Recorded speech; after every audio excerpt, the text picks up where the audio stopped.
కిడ్నీలో రాళ్ల గురించి ప్రజల్లో చాలా అపోహలున్నాయి. ముఖ్యంగా బీరు తాగటం వల్ల కిడ్నీలో రాళ్లు తొలగిపోతాయనే నమ్మకం చాలా మందిలో ఉంది. కిడ్నీలో రాళ్లను వైద్య పరిభాషలో నెఫ్రోలిథియాసిస్ అంటారు. ఇవి సాధారణంగా మూత్రపిండాల లోపల చిన్న ముక్కలు పేరుకుపోవటం వల్ల ఏర్పడతాయి. కాల్షియం, యూరిక్ యాసిడ్, ఇతర మినరల్స్ మూత్రపిండాలలో కలిసి స్ఫటికాలుగా మారి రాళ్లుగా గట్టిపడతాయి.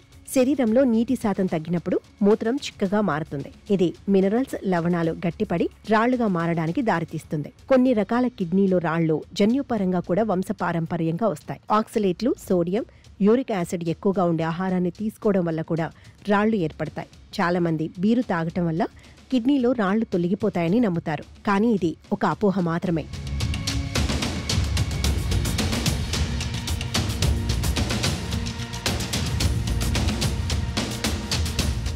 సఫ్దర్జంగ్ ఆసుపత్రిలోని నెఫ్రాలజీ విభాగం head professor doctor Himanshu Varma ప్రకారం బీరు తాగడం వల్ల మూత్ర ఉత్పత్తి పెరుగుతుంది. దీనివల్ల తరచుగా మూత్రం వస్తుంది.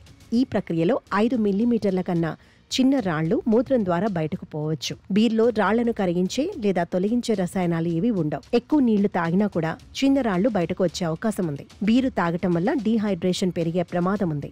బీరు, మద్యం, కూల్ డ్రింక్స్ శరీరాన్ని డీహైడ్రేట్ చేస్తాయి. దీర్ఘకాలంలో ఇది కొత్త రాళ్లు ఏర్పడటానికి కారణం కావచ్చు. కాబట్టి బీరు తాగటం వల్ల కిడ్నీలో రాళ్లు తొలగిపోతాయనే నమ్మకం పూర్తిగా తప్పు. ఇలాంటి నమ్మకాలను నమ్మకుండా సరైన వైద్య సలహా తీసుకోవడం అవసరం. కిడ్నీలో రాళ్ల పరిమాణం ఇసుక రేణువుల నుండి గోల్ఫ్ బాల్ వరకు మారుతుంది. కొన్నిసార్లు ఇవి మూత్రనాళంలో చిక్కుకుపోయి తీవ్రమైన నొప్పికి కారణమవుతాయి.